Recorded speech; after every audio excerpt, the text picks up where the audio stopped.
안녕하세요. 저는 저만의 취향을 담은 명품 편집샵을 운영하며 누구보다 바쁘게 그리고 열정적으로 살아가고 있는 여자입니다. 저는 이제 돌이 막 지나간 귀여운 아들 하나를 키우고 있는 싱글맘이기도 한데요. 일과 육아를 병행하는 게 쉽지는 않지만 그래도 마음만은 편하고 행복한 것 같아요.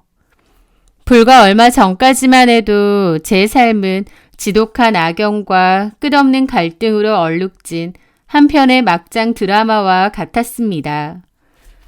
오늘은 가족이라는 이름으로 제게 감당하기 힘든 상처를 안겨주었던, 하지만 결국 그 모든 것을 제 손으로 정리했던 제 이야기를 해볼까 합니다.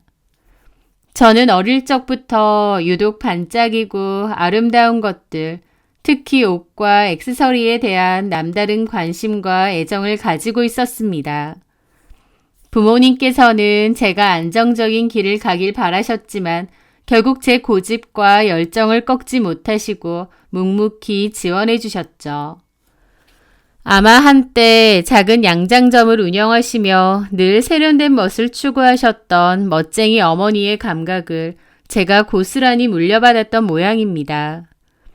저는 대학에서 의상 디자인을 전공했고 졸업 후 유명 패션 회사에서 몇 년간 바이어와 MD로 일하며 패션계의 흐름을 읽는 눈과 실무 경험을 쌓았습니다. 그리고 30 초반 오랜 시간 꿈꿔왔던 저만의 개성이 담긴 명품 편집샵을 열게 되었죠. 해외 패션위크를 직접 발로 뛰며 공수한 유니크한 아이템들, 그리고 국내 신진 디자이너들의 숨겨진 보석 같은 작품들로 제 가게는 금세 안목 있는 패션 피플들 사이에서 입소문이 났고 많은 셀럽들과 VIP 단골 고객들이 생기며 빠르게 자리를 잡았습니다. 물론 가게를 운영하는 것이 늘 장밋빛이기만 한 건 아니었습니다. 까다로운 취향의 고객님들 비위를 맞추느라 진땀을 뺀 적도 있었고 한 번은 야심차게 준비했던 팝업 스토어가 생각보다 반응이 없어 소가리를 한 적도 있었죠. 하지만 제가 진심으로 사랑하는 일을 한다는 자부심과 제 안목과 센스를 믿고 찾아주시는 고객님들의 뜨거운 신뢰는 그 어떤 어려움도 이겨낼 수 있는 든든한 힘이 되었습니다. 특히 잊지 못할 순간도 있었어요. 무명이었던 한 신진 디자이너의 작품을 제가 발굴해서 샵에 입점시켰는데 유명 연예인이 착용하면서 대박이 났었거든요. 그 디자이너가 눈물을 글썽이며 제 손을 잡고 연신 고맙다고 했던 기억. 그때의 그 벅찬 감동은 지금도 생생합니다. 그렇게 일에만 빠져 살던 제 나이 30 중반, 저는 운명처럼 한 남자를 만났습니다. 제 남편이 된 박지훈 씨는 저희 가게 건물 옆에 있는 입시학원의 원장이었습니다. 저희 가게를 지나가면서 잘 보고 간다는 것은 알고 있었는데 하루는 가게 안으로 들어오더라고요. 그러더니 엄마 생신이라서 선물을 사고 싶은데 이런 걸 잘 몰라서 추천을 좀 해줄 수 있느냐고 쭈뼛대면서 묻더라고요. 자기는 패션 감각은 꽝이라서 이런 거 잘 모른다고 하면서요. 그런데 쭈뼛대며 말하는 그 모습이 이상하게 좀 귀여워 보이더라고요. 지훈이라는 이름의 그 남자는 선한 눈빛, 그리고 소박하지만 진솔한 말투를 가진 사람이었습니다. 늘 화려하고 경쟁적인 패션계 사람들만 상대하다가 그의 꾸밈 없고 소박해 보이는 모습에 오히려 더 마음이 끌렸던 것 같아요. 그래서 그날 이런저런 물건을 추천했고 그 남자는 엄마가 좋아하셨으면 좋겠다면서 하나를 구매해 갔습니다. 그 후에 엄마가 마음에 들어 하시더라면서 커피와 디저트를 사들고 왔더라고요. 그 김에 마침 앉아서 이런저런 얘기를 나눴는데 말도 잘 통하고 재밌더라고요. 나중에 말하길 그 남자도 저한테 계속 호감이 있었다고 했습니다. 그래서 일부러 구실을 만들어서 온 거라고 했죠. 저희는 그날을 계기로 서로 연락처를 주고받았습니다. 그 남자는 제 매장에 자주 놀러 왔고 그러면서 가까워지다가 교제도 시작하게 됐죠. 그 남자와 저는 1년이라는 짧지만 강렬한 연애 끝에 결혼을 약속했습니다. 하지만 제 결혼 생활 앞에는 아주 험난하고 거대한 산이 떡하니 버티고 있었습니다. 바로 예비 시어머니였죠. 지은 씨에게는 아버님이 일찍 돌아가시고 홀어머니와 결혼해서 독립한 여동생이 있었습니다. 문제는 처음부터 끝까지 오직 어머님이었습니다. 어머님은 왕년에 아주 잠깐 연극배우를 하셨다고 했고 지금까지는 별다른 수입 없이 아들인 지은 씨에게 전적으로 경제적인 의지를 하며 살고 있다고 했어요. 하지만 어머님의 마음과 생활 방식은 여전히 과거의 그 짧았던 그리고 본인 기억 속에서 한없이 미화된 화려한 시절에 머물러 있는 듯 했습니다. 박수 갈채와 스포트라이트를 받던 무대의 연극배우 말이죠. 어머님은 허영심과 자기애가 굉장히 높으신 분이었고 현실 감각은 별로 없는 분이었습니다. 결혼을 앞두고 처음으로 어머님을 찾아뵙던 날, 어머님은 머리부터 발끝까지 한눈에 봐도 값비싸 보이는 하지만 어딘가 모르게 철진한 느낌의 과시적인 명품들로 잔뜩 치장하고 앉아 계시더라고요. 그리고 저를 마치 신인 배우 심사하듯 아주 샅샅이 그리고 집요하게 뜯어보셨는데요. 저를 별로 마음에 안 들어 하셨던 것 같아요. 그 경멸과 오만이 뒤섞인 눈빛은 지금도 잊을 수가 없네요. 직업이 뭐라고 했더라? 편집샵 그런 거 한다고 했나? 네. 뭐 옷가지나 가방 몇 개 가져다 놓고 파는 보세 옷가게 그런 거니? 처음부터 제 직업과 매장을 무시하는 말투라서 놀라기도 하고 기분도 좀 상했습니다. 저도 제 일에 자부심이 있는 사람인데 저렇게 말을 하시니 너무 기분 나쁘더라고요. 저는 애써 화를 억누르며 침착하게 대답했습니다. 그런 게 아니라 유럽과 미국 현지에서 공수한 하이엔드 브랜드랑요. 국내 디자이너들의 독창적인 작품들을 엄선해서 소개하는 전문 편집샵이에요. 제 말에 어머님은 픽 웃으시더라고요. 아이고, 뭐가 그렇게 거창하니? 어머님의 말에 저는 좀 무안하더라고요. 비록 아직은 아주 큰 규모는 아니지만 그래도 열심히 하고 있습니다. 그러니? 내 아들은 잘 나가는 입시학원 원장인데 며느리 될 사람은 옷장사라. 사실 내 얘기도 들었겠지만 내가 예전에 연극배우였거든. 주연만 했던.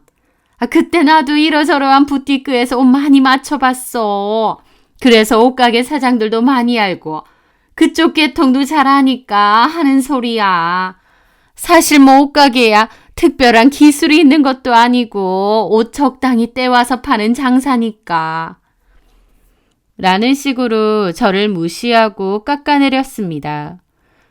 그깟 옷장사라는 식으로 말을 잘 하셨고 그 후 제가 해외 출장을 다녀올 때마다 그깟 옷 사러 멀리도 간다는 비아냥도 서슴지 않으셨죠. 지은 씨는 그럴 때마다 중간에서 어쩔 줄 몰라 하며 제 눈치만 살피거나 엄마가 원래 좀 직설적이시고 또 예전에 배우 생활하셔서 보는 눈이 좀 남다르셔서 그래. 아기는 없으시니까 자기가 조금만 이해해주면 안 될까 라는 속 터지는 소리만 늘어놓았습니다. 저는 착하고 순수하기만 한 줄 알았던 지은 씨가 사실은 이렇게나 줏대없고 나약하며 우유부단한 사람이라는 사실에 조금씩 하지만 아주 깊이 실망하기 시작했습니다. 하지만 이미 그를 너무나 사랑했고 결혼을 약속한 사이였기에 애써 그의 편에서 그의 입장에서 이해하려 노력했습니다. 어머님의 말투는 그냥 직설적인 분이라서 그렇다. 본심은 따뜻하신 분일 거다. 라면서 애써 포장하면서요. 그것이 제 스스로를 올가매는 불행의 시작이었음을 까맣게 모른 채 말이죠. 결혼 준비 과정에서 어머님의 만행과 갑질은 더욱 심해졌습니다. 특히 예단 문제로 저를 들들 볶았는데 그 요구사항이라는 것이 참 과했거든요. 선주야. 내 옷들이 이제 다 한물 가고 유행이 지나서 말이다. 이젠 도저히 격떨어져서 못 입겠다. 결혼 준비하는 거니까 내가 특별히 좋아하는 청담동 유명 한복 디자이너가 있거든. 그분한테 한복 한 벌 맞추자. 그리고 위아래로 정장도 하나 맞추고. 내가 잘 아는 샵이 있거든. 잘 말하면 특별 할인가로 해줄지도 몰라. 그리고 말이다. 내가 요즘 통잠도 설치고 기력도 없고 피부도 영 푸석푸석한데 피부 관리샵 좀 끊어줄래? 내가 알아봐 놓은 데가 있어. 아무 데서나 할 수는 없고 좀 고가긴 한데 효과는 좋다 하더라고. 너도 우리 집 며느리 되는 건데 그래도 기본은 어느 정도 해야 되지 않겠니? 내 친구들 앞에서 내 체면도 좀 서야 되고 내가 그래도 왕년에 잘 나갔는데 안 그러니?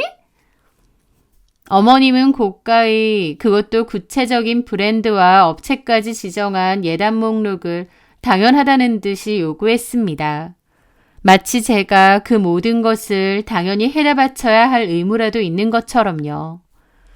지훈 씨는 또 그 옆에서 안절부절 못하며 엄마가 워낙 화려한 걸 좋아하시고 또 예전에 배우 생활하셔서 보는 눈이 남다르게 높으셔서 그래 자기가 이번 딱 한 번만 눈 딱 감고 엄마 소원 좀 들어주면 안 될까? 응? 내가 나중에 다 잘할게. 이러고 있었죠. 사실 그때라도 정신 차리고 그 결혼 당장 엎었어야 했는데 결국 그러지 못했습니다. 수많은 고민을 했지만 이미 너무 많은 것이 진행된 상태였고 무엇보다 아직은 지훈 씨를 사랑하는 마음이 조금이나마 남아 있었거든요. 결국 저는 어머님이 원하는 그 예단들을 울며 겨자 먹기로 해드릴 수밖에 없었습니다. 지금 돌이켜보면 정말 제정신이 아니었던 거죠. 스스로 불구덩이에 뛰어든 격이었으니까요. 그렇게 온갖 우여곡절 끝에 저희는 결혼식을 올렸습니다. 어쨌든 결혼했으니 제가 더 이상은 저를 괴롭히거나 이런 과한 요구는 하지 않으실 거라고 믿었어요. 아주 순진하게도 말이죠. 결혼하고 얼마 지나지 않아 그것은 저의 큰 착각이라는 것을 깨닫게 되었습니다. 어머님의 탐욕은 밑 빠진 독과 같았으니까요. 결혼 후 어머님은 아예 저의 신혼집을 자기 개인 별장으로 생각하는 듯 했습니다. 시도 때도 없이 예고도 없이 불쑥 찾아와서는 살림살이 하나하나에 간섭하고 트집을 잡으셨고 제 개인 소장품이나 샘플 상품들을 마치 자기 물건인 양 함부로 뒤지고 착용해보며 품평회를 열기 일쑤였습니다. 선주야.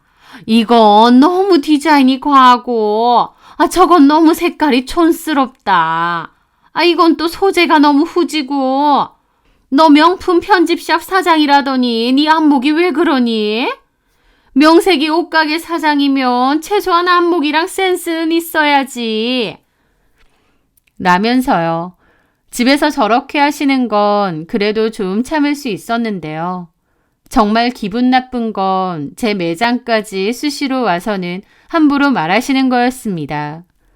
제 경영 방식에까지 일일이 감나라 배나라 참견하고 간섭하셨거든요. 제가 어렵게 바행해온 한정판 명품들이 너무 디자인이 난해해서 아무도 안 사겠다느니 가게 디스플레이가 너무 정신사나워서 손님들 격만 떨어뜨린다느니 직원들 서비스 교육을 어떻게 시키길래 손님 응대가 그 모양 그 꼴이냐느니 정말 하루도 조용한 날이 마음 편할 날이 없었죠. 심지어 어머님은 제 가게가 마치 자기 개인 옷장이자 전용 쇼핑몰이라도 되는 것처럼 시도 때도 없이 자기 친구들까지 우르르 몰고 와서는 이것저것 막 입어보고 착용해 보기도 하고 또 비싸고 귀한 신상품들을 공짜로 내놓으라고 할 때도 많았습니다. 거절하며 말도 안 되는 가격으로 후려쳐서 강매하다시피 가져가기도 여러 번이었고요. 제가 난처한 표정으로 거절이라도 할라치면 나중에 연락이 와서 친구들 앞에서 시어머니를 개망신 주려는 거냐며 생난리를 쳤죠. 저는 지훈 씨에게 제발 어머니 좀 어떻게 해달라고, 더 이상은 못 참겠다고, 이러다 내 가게 망하겠다고 몇 번이나 눈물로 때로는 분노로 하소연했습니다. 그런데 남편의 대응 방식은 정말 최악이었어요. 남편은 언제나 방관자였고 아무것도 하지 않았거든요. 엄마 딴에는 다 너 잘 되라고, 우리 가게 잘 되라고 애정이 있으셔서 그러시는 거야. 네가 조금만 더 싹싹하게 굴고 엄마 비위 좀 맞춰드리면 괜찮아질 거야. 등등 속 터지고 귀신 씨나락 까먹는 소리만 로봇처럼 되풀이했으니까요. 남편은 어머님의 그 부당하고 몰상식한 요구와 간섭, 그리고 도를 넘는 갑질을 막아줄 생각은커녕 오히려 저에게 모든 책임을 떠넘기고 상황을 외면하고 회피하기에만 급급했습니다. 마치 남편은 어머님의 꼭두각시 인형이라도 되는 것 같았죠. 그러던 어느 날이었습니다. 어머님이 또 저희 집에 쳐들어와 말도 안 되는 트집을 잡으며 행패를 부리시는 일이 있었습니다. 제가 큰맘 먹고 구입한 제품이 있는데요. VIP 고객들을 위해 희귀하고 값비싼 디자이너 한정판 빈티지 주얼리 세트를 공수해와서 DP를 해놨습니다. 저희 매장에 온 어머님은 그걸 한참이나 보시더라고요. 그러더니 웬일로 너네 가게에도 이렇게 탐나는 게 다 들어와 있네. 이거 나한테 정말 잘 어울리겠다. 그러시더니 목에 걸어보고 귀에 걸어보며 거울 앞에서 한참을 서성이더군요. 그리고는 어머, 이 목걸이랑 귀걸이 세트 정말 나한테 잘 어울리네. 나한테 딱이야. 색깔도 아주 나한테 맞고 디자인도 너무 좋네. 마침 내가 요즘 하고 다닐 만한 괜찮은 주얼리가 하나도 없었는데 정말 잘 됐다. 착용해보니까 이거 주인이 그냥 나네. 나한테 맞춤이야. 이거 그냥 내가 가져가서 좀 써야겠다. 그러면서 너무 자연스럽게 차고 가려고 하시는 거예요. 저는 식겁했죠. 어머니, 이건 저희 가게 VIP 손님들께 선보이려고 어렵게 비싼 값 치르고 구해온 한정판 빈티지 주얼리 세트예요. 세상에 단 몇 점 없는 아주 귀한 물건이라고요. 그래서라뇨. 판매해야 하는 상품인데 어떻게 아무렇지도 않게 그냥 달라고 하세요. 얘 좀 봐라. 다른 사람한테 돈 주고 파는 것보다 시어머니한테 주는 게 훨씬 가치 있는 거다. 내가 이게 마음에 든다는데 돈 몇 푼 받으려고 다른 사람한테 판다고? 어머니, 그게 무슨 말도 안 되는 억지세요. 애초에 VIP 대상 고객들에게 선보이려고 특별히 공수해온 건데요. 그래서 못 주겠다? 네. 난 이거 해야겠는데? 네? 어머님은 막무가내로 그냥 가려고 하시는 겁니다. 저는 뜨악해서 말렸죠. 어머니, 뭐 하시는 거세요? 얼른 내려놓으세요. 뭐? 내려놔? 너 지금 누구한테 명령질이야? 시어머니가 마음에 들어서 쓴다고 하면 예 어머님 잘 어울리시네요. 어머님이 하니까 딱이세요. 어머님 가지세요 하지는 못할 망정 뭐가 어째? 너 딱 근본도 없는 장사치 근성 이런 데서 나온다. 라는데 그 순간 저도 그동안 참아왔던 분노와 서름, 억울함과 배신감이 한꺼번에 터졌습니다. 어머님이야말로 해도 너무하시네요. 제 물건 제 가게인데 아무 때나 찾아와서는 함부로 손대고 가져가려고 하시고 이건 아니죠. 평소에는 좋게 웃으며 넘겼지만 그날은 저도 너무 기분 나쁘더라고요. 그렇게 단호하게 나오니 어머님은 참 하시면서 황당해하고요. 저는 어머님께 얼른 그 주얼리 돌려달라고 했고 어머님은 저를 노려보시더라고요. 그러면서 시어머니한테 이딴 식으로 굴어? 너 내가 누군지 잊었니? 아니요. 너무 잘 알고 있습니다. 근데 이렇게 나와? 나 참, 오냐, 어디 딱 두고 봐. 하면서 목걸이와 귀걸이를 거칠게 빼더니 거의 집어 던지듯이 내려놓고 가는 겁니다. 어머님의 행동에 저도 너무 기분 나쁘고 화가 나더라고요. 그런데 어머님 얘기를 들은 남편이 그날 저녁 집에 와서 저한테 섭섭해하는 겁니다. 엄마가 너무 섭섭해 하시더라. 그깟 목걸이가 시어머니보다 중요하냐면서. 시어머니를 개무시하는 처사 아니냐고 막 그러셔. 그 목걸이 얼만데? 내가 살게. 겨우 그런 목걸이 하나로 시어머니한테 그렇게 모질게 구냐? 그 말에 저도 완전 꼭지가 돌았습니다. 어머님이야말로 나하고 내일을 개무시하시는 거지. 툭하면 가게 찾아와서 이거 내놔라 저거 내놔라. 내가 그동안 참은 게 얼만데. 어머님 때문에 너무 스트레스 받아. 근데 그 와중에 당신은 어머님 얘기만 듣고 어머님 편만 들어? 아니, 편이 아니라 제발 부탁인데 당신도 남편답게 좀 굴어. 언제까지 그렇게 엄마 치마폭에 숨어서 꼭두각시처럼 줏대도 없이 철없는 마마보이처럼 질질 끌려다닐 거야? 당신 아내인 나보다 당신 엄마가 그렇게 더 소중하고 중요해? 이럴 거면 차라리 나랑 깨끗하게 이혼하고 평생 당신 엄마랑 오손도손 행복하게 살던지. 이혼이라니. 못할 것도 없지. 나 진짜 그냥 하는 말 아니고 당신 엄마 때문에 미쳐버릴 것 같아. 왜 자꾸 매장 나타나서 감나라 배나라 그러고 기껏 사온 물건들 달라고 떼를 쓰시냐고. 당신은 어머님한테 그렇게 하지 말라고는 못할 망정 내가 이해해주라고? 도대체 뭐 언제까지 이해하는데? 나 더 이상은 못 참겠어. 우리 그냥 각자 갈 길 가자. 저는 화가 나서 그 길로 당장 필요한 짐만 간단히 쌌습니다. 남편이 말렸지만 저는 뿌리치고 친정으로 가버렸죠. 며칠 뒤 남편이 저를 찾아와 현관 앞에서 무릎을 꿇고 빌더군요. 며칠간 생각했는데 자기가 다 잘못했다고. 앞으로는 절대 엄마 때문에 저를 힘들게 하거나 상처 주는 일 없을 거라고. 자기가 중간에서 확실하게 선을 긋고 어떤 상황에서도 저를 최우선으로 지켜주겠다고요. 그리고 앞으로는 제가 원하는 대로 하겠다면서 제발 집으로 돌아오라고 하더라고요. 남편은 제발 이혼만은 말자고 빌었는데 그 모습이 진심 같아서 저도 마음이 흔들렸죠. 그래서 고민 끝에 결국 이혼은 보류하고 다시 집으로 돌아갔습니다.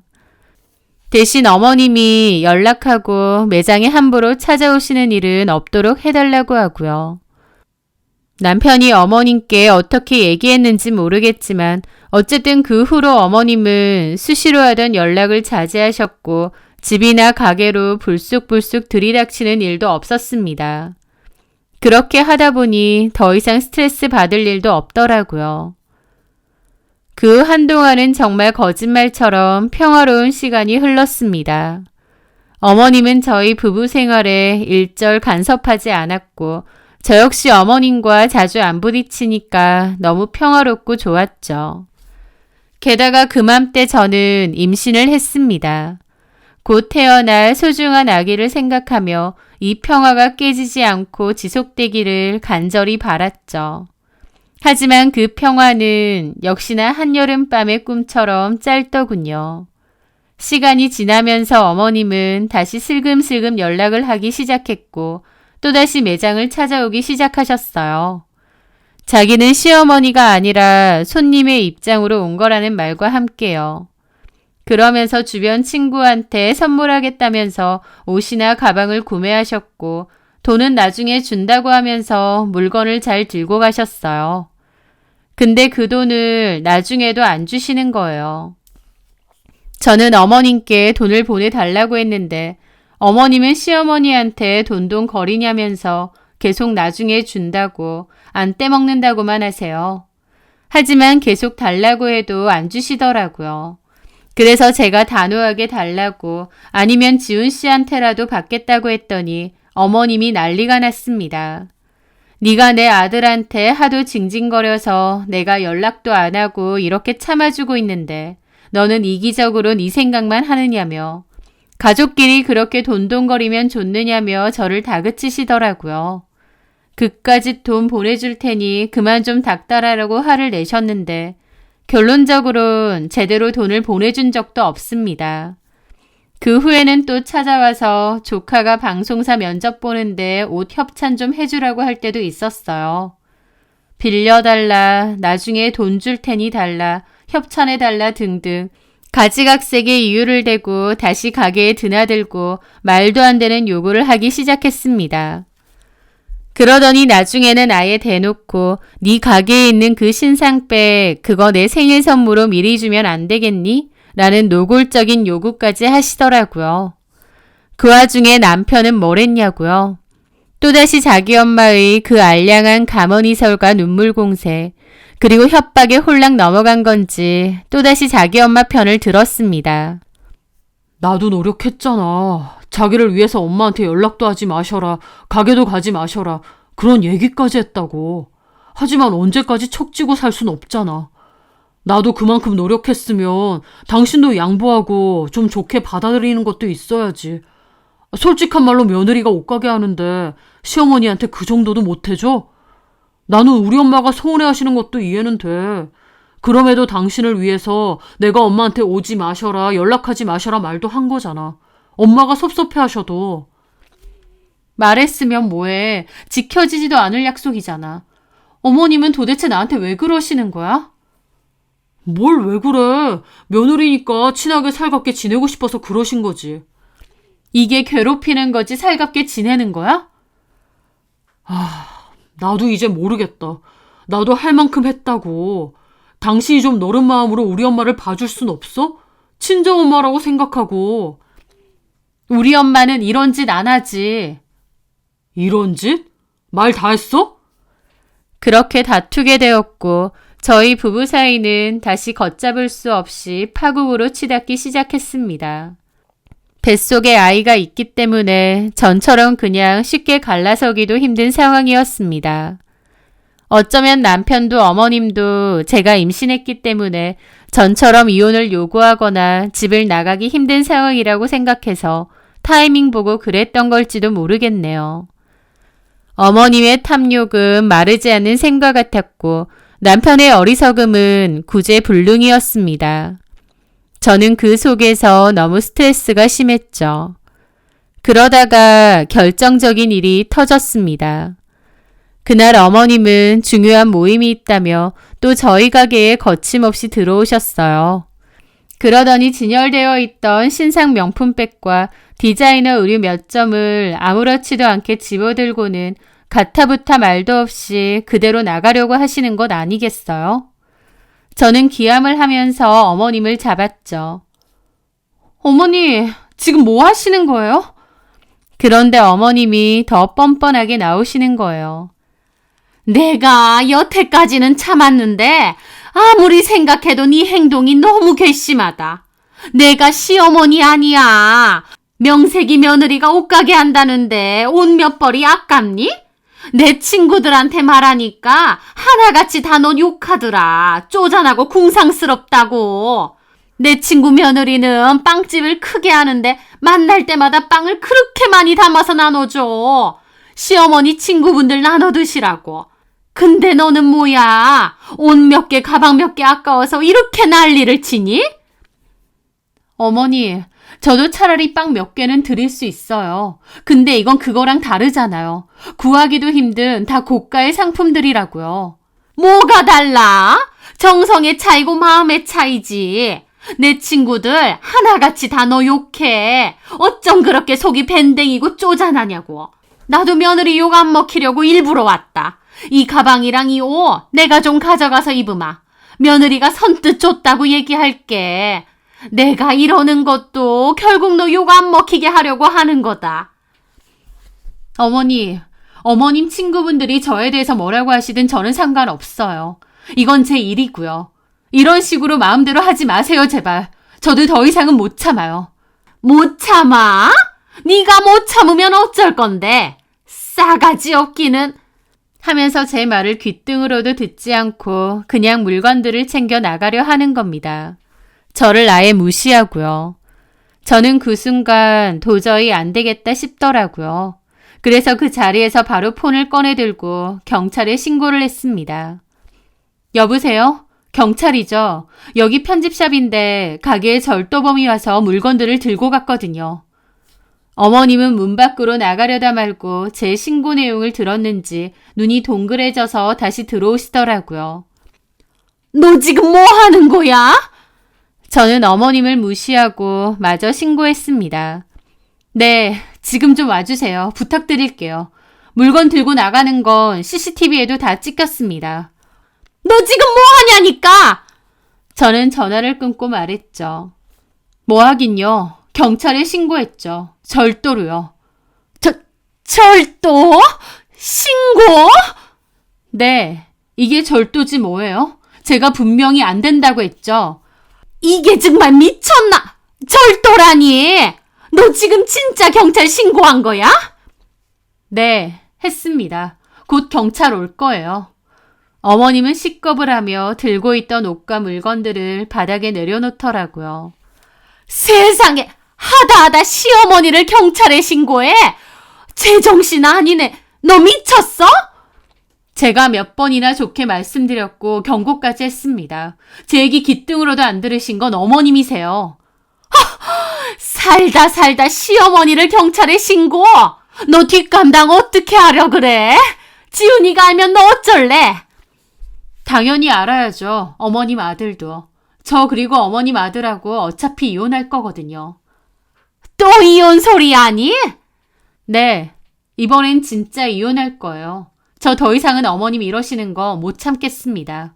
어머님 절도하신 거 CCTV 다 찍혔거든요. 행패 부린 것도 다 찍혔고요. 증거로 제출할 겁니다. 그 전에 어머님이 무단으로 들고 가신 것도 증거 다 있고요.